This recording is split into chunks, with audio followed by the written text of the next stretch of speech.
Now, it's no secret that our fight against the coronavirus has taken place amid a sea of confusion, misinformation, and quite often outright lies. And it's not the so-called conspiracy theorists I'm talking about, but our own politicians and medical authorities. The list of half-truths and outright lies is endless. Remember when they told us we were all in this together? Well, that was wrong. As the IPA has proven, small business took a hit while big business thrived under lockdowns. And the government bureaucrats we pay for got pay rises while the rest of us suffered. The lovies like to talk about inequality. Well, that is what it looks like. And that's just the start of it. In this weekend's edition of The Spectator Australia, Dr. David Adler writes that our medical authorities have fed us false and misleading information throughout the pandemic, and as a result, the anti-vax movement has been strengthened. And add to that things like the extraordinary scenes of police brutality we saw over the weekend here in Melbourne over a peaceful protest by people who have concerns about the nature of the vaccine, among other things. That doesn't exactly engender confidence in trusting our medical authorities. But as David Adler writes, the government only has itself to blame for the surge in support for the anti-vaxxer movement.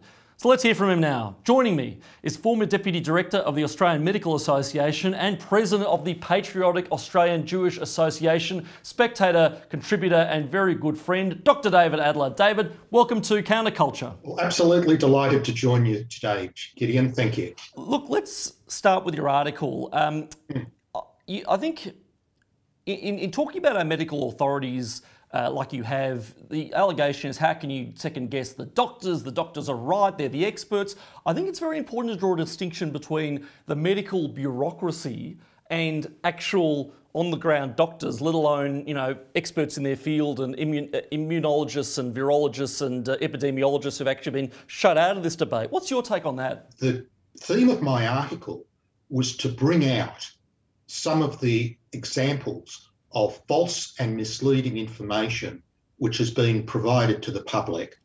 And I argue that this has undermined public confidence concerning the coronavirus pandemic when it's needed most.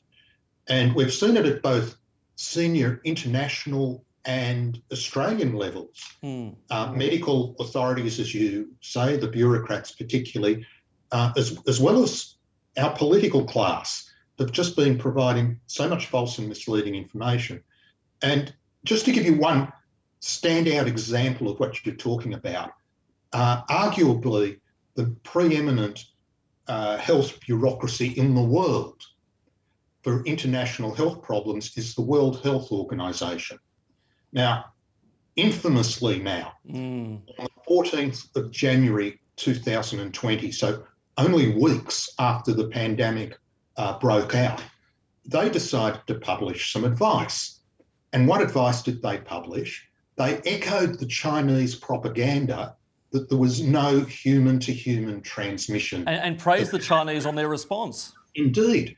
Now, if you think about that advice, where it came from, and the acute timing of it, the critical timing, it may well have influenced various countries around the world to delay implementing precautions that could have contained the spread of the virus. Okay, so going back to Australian authorities and our chief medical officers and the state departments of health, and indeed the federal Department of Health, every time we've got an unreasonable restriction, be they lockdowns, be they border closures, be they things that frankly make absolutely no sense in terms of again, basic matters of common sense, we hear, well, no, don't question this is based on the best medical advice.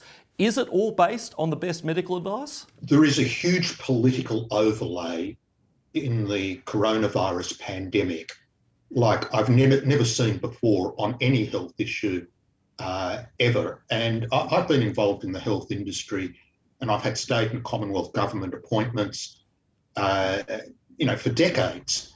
And the political overlay on this, from the public relations spin, like we're all in this together. Oh, don't get me started. When clearly we're not. Small businesses getting smashed and public servants insulated. How is that all in this together? And then we get told that the health priority is to flatten the curve. Yeah.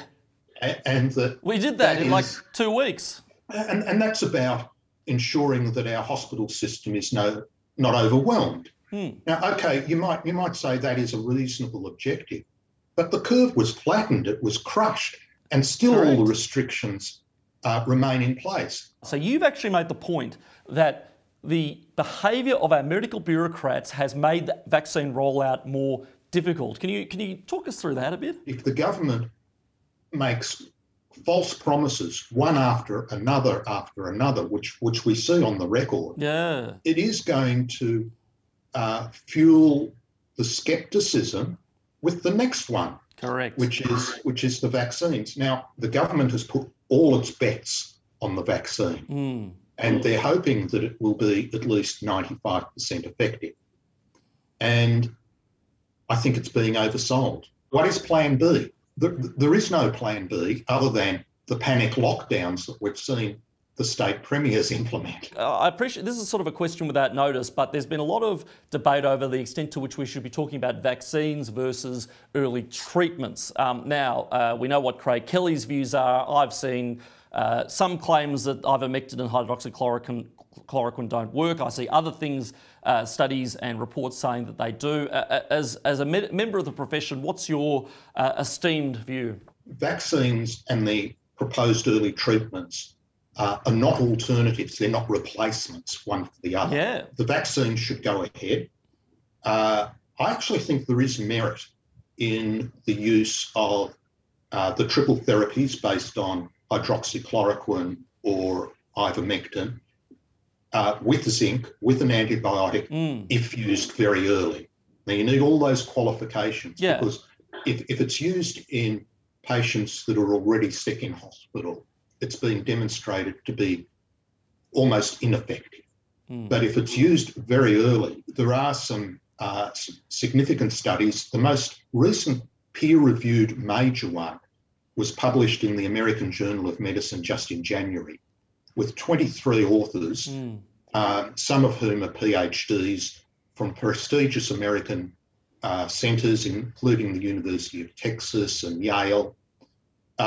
And they do conclude that the hydroxychloroquine triple therapy can reduce hospitalisation and mortality in coronavirus. Those drugs are well established. They've been around for ages. They're cheap, very low side effects.